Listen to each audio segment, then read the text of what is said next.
right, we're talking today with Dr. Laura Choate of Louisiana State University. We're here at the American Counseling Association annual meeting.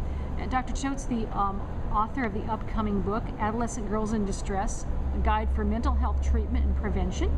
So, Dr. Choate, welcome. Could you tell us why you believe that this book is so important to be published now, and what the impact you hope will be for the book? Right, yes, I'm very excited to have this book being published in 2013 because for today's adolescent girls, there are so many pressures that are on them that were not necessarily present even 10, 20 years ago, with girls having pressure on them to exceed at very high levels academically and professionally, but at the same time, this huge pressure on them to look and act according to these very, very difficult cultural ideals based on how they look and act. Mostly this pressure on them to be all things to all people, as well as to act hot and sexy and to look a certain way.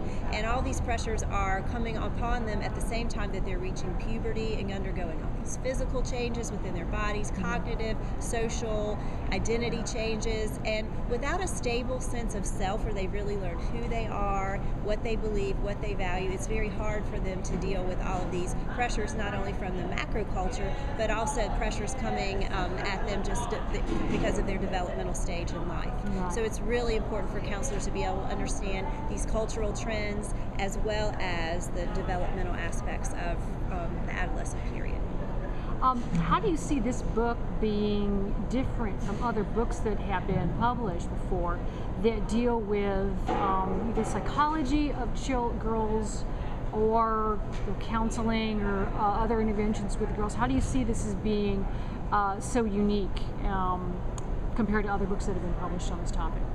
One thing that I think is very important that I address in the book is that these cultural trends that pressure girls to look and act a certain way are happening to girls at younger and younger ages. So as early as 3, 4, 5 years old, they're already learning that their value and worth is, if they're looking to society to define this for them, is going to be based on their sexual appeal. So as they get older and reach the adolescent period, it's going to be even harder for them to navigate these pressures. So in the book, I address the cultural pressures that are increasingly occurring among the youngest girls and how this is affecting them. I also address important issues about prevention of mental health concerns, because we know that if, for example, with depression, if we can prevent an episode of depression from ever occurring, then that's going to spare her from a lifetime of recurring depressive episodes that tend to occur once you have that first depressive episode. So there's a big emphasis on prevention, and then there are 5 specific chapters about mental disorders that are increasingly